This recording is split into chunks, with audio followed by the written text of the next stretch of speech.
The Tailor of Gloucester. In the time of swords and periwigs and full-skirted coats with flowered lappets, when gentlemen wore ruffles and gold-laced waistcoats of paduasoy and taffeta, there lived a tailor in Gloucester. He sat in the window of a little shop in Westgate Street, cross-legged on a table from morning till dark, and all day long while the light lasted he sewed and snippeted, piecing out his satin and pompadour and lute-string, for stuffs had strange names and were very expensive in the days of the Tailor of Gloucester. But although he sewed fine silk for his neighbors, he himself was very, very poor, a little old man in spectacles, with a pinched face and old crooked fingers, and a suit of threadbare clothes. And he cut his coats without waste. According to his embroidered cloth, they were very small ends and snippets that lay about upon the table. 2 narrow breadths for naught, except waistcoats for mice, said the tailor. One bitter cold day near Christmas time, the tailor began to make a coat of cherry-colored corded silk embroidered with pansies and roses, and a cream-colored satin waistcoat trimmed with gauze and green worsted chenille for the Mayor of Gloucester. The tailor worked and worked, and he talked to himself, and he measured the silk and turned it round and round, and trimmed it into shape with his shears, and the table was all littered with cherry-colored snippets. No breadth at all, and cut on the cross. It's no breadth at all. Tippets for mice, and ribbons for mops for mice, said the Tailor of Gloucester. When the snowflakes came down against the small leaded window panes and shut out the light, the tailor had done his day's work. All the silk and satin lay cut out upon the table. There were 12 pieces for the coat, and 4 pieces for the waistcoat, and there were pocket flaps and cuffs and buttons all in order. And for the lining of the coat there was fine yellow taffeta, and for the buttonholes of the waistcoat there was cherry-colored twist, and everything was ready to sew together in the morning, all measured and sufficient, except that there was wanting just 1 single skein of cherry-colored twisted silk. The tailor came out of his shop at dark, for he didn't sleep there at nights, and he fastened the window and locked the door and took away the key. No one lived there at night but little brown mice, and they ran in and out without any keys.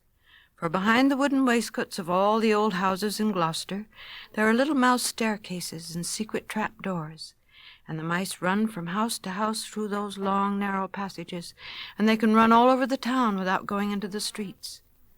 But the tailor came out of his shop and shuffled home through the snow.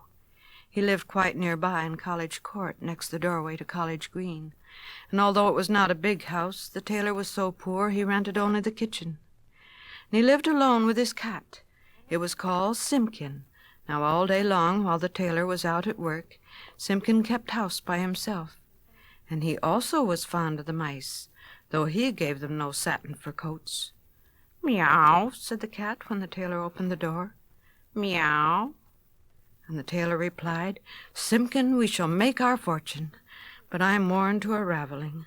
Take this groat, which is our last 4pence, and Simpkin, take a china pipkin, and buy a pen'orth of bread, and a pen'orth of milk, and a pen'orth of sausages. And oh, Simpkin, with the last penny of our 4pence, buy me 1 pen'orth of cherry-colored silk. But do not lose that last penny of the 4pence, Simpkin, or I'm undone and worn to a thread paper, for I have no more twist." Then Simpkin again said meow, and took the groat and the pipkin, and went out into the dark. The tailor was very tired and beginning to be ill, and he sat down by the hearth and talked to himself about that wonderful coat. "I shall make my fortune, to be cut by us.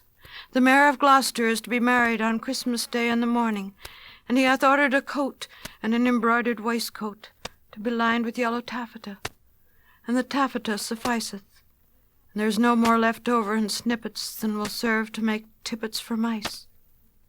Then the tailor started, for suddenly interrupting him from the dresser at the other side of the kitchen came a number of little noises. Tip-tap, tip-tap, tip-tap-tip. "Now what can that be?" said the Tailor of Gloucester, jumping up from his chair. The dresser was covered with crockery and pipkins, willow-pattern plates, and teacups and mugs.